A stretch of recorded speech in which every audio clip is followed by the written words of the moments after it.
popular. Sorry. You memorize your question. Get the Oh video yeah, going. no, actually, I Turn it's off. just, the phone is not turning off. Somebody get this video for her. Well, you mentioned both of you have the Filipino heritage, but of course, all of you have Asian heritage, right? I know Kelly has, I think, an Asian heritage and Chinese. So how is it important that the three of you are just a few of the celebrities doing pretty well in Hollywood right now? As Asians. Yeah, as Asian American artists. I'll start it off. I think it's a blessing.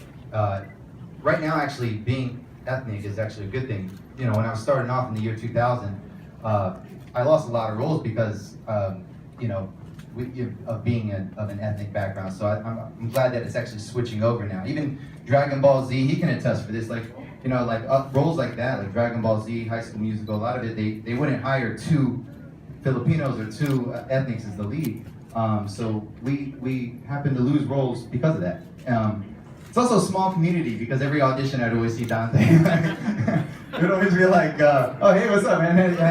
They're either gonna go you or me, or So it's a small niche community, and it's a blessing to represent our heritage, and especially what my Lolo did for our family, bringing us over and stuff. When you come back to this area, you just see life is so different, especially how my family is living in Cavite. So it makes me so much more proud that my grandfather did that and made a new life for our family, which I took it a step further because I wanted to become an actress. So I think it's a really cool thing.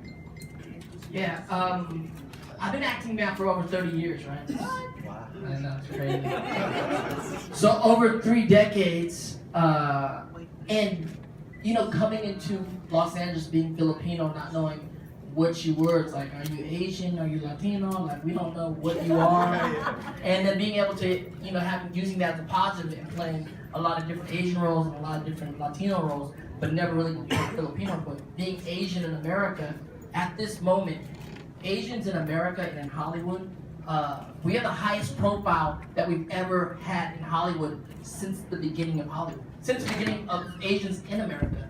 So, and we're nowhere near where we need to be as far as representation and telling our stories. We're all very excited in our community to have Crazy Rich Asians coming out. So proud of John and Chow and all the crew that come together to do that film. But we're not forgetting that the last big studio film of Asian film was Joy Club 25 years ago. And so, although we're excited to be where we are today, and a lot of it, like Mike and Kelly and myself, the things we've done over the last 20, 30 years has helped open a lot of doors for what's going on now. It's nowhere near where it needs to be. There's a lot of work now as an adult actor, an adult artist, and creative that I'm doing work not just in front of the camera, now also doing work behind the camera to bring more opportunities for our stories as Asians in the world, not just Asian Americans, but Asians in the world, Asians in the Hollywood system, to tell our stories because when we talk, I talk a lot about this stuff. It's like most of these Asians. So when you look at Hollywood films since the beginning of Hollywood, every Asian role, including all the Asian roles we did, like 99% of them have been the experience of a white man's experience of an Asian. Yeah. That's all of them, right? And there's some truth there because it's his experience of Asian, but going forward in this new world of media, like we all have cameras, we all have YouTube, we have films, we're making movies all over the world. Coming forward now, it's a new age of media. It has to be more stories of us Asians telling our experience of ourselves, because there's no way that they know us like we know ourselves. Yeah.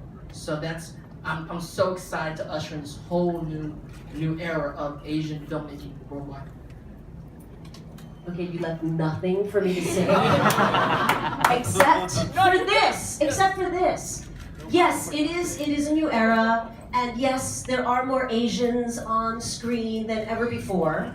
However, and I'm probably the only one who can say this, there still needs to be representation of Asian men in romantic leads. You are still not seeing any of that. And that's because there's just not, there's just no respect out there for Asian men in our country. You know, unfortunately, you know, we're still a minority. And I'm sure that doesn't exist in your country because, you know, everybody's Filipino. But in America, it still exists, and there's still a lot to have to fight for. Yeah. I'll add on that too. I'll add on this, which was what they both were saying. Like even the movie Bring It On that I did, a lot of films, I'd say about 70% of them start off in the breakdowns as a Caucasian male. So it was Billy from the Hamptons of New York. I ended up getting the role of Bring It On and all these other films that I did. They all were Caucasian first. And then when I got the role, I even fought to be known as a Filipino, and they're like, no, you're gonna be Spanish. So most of the stuff you see me in, I play Espanol.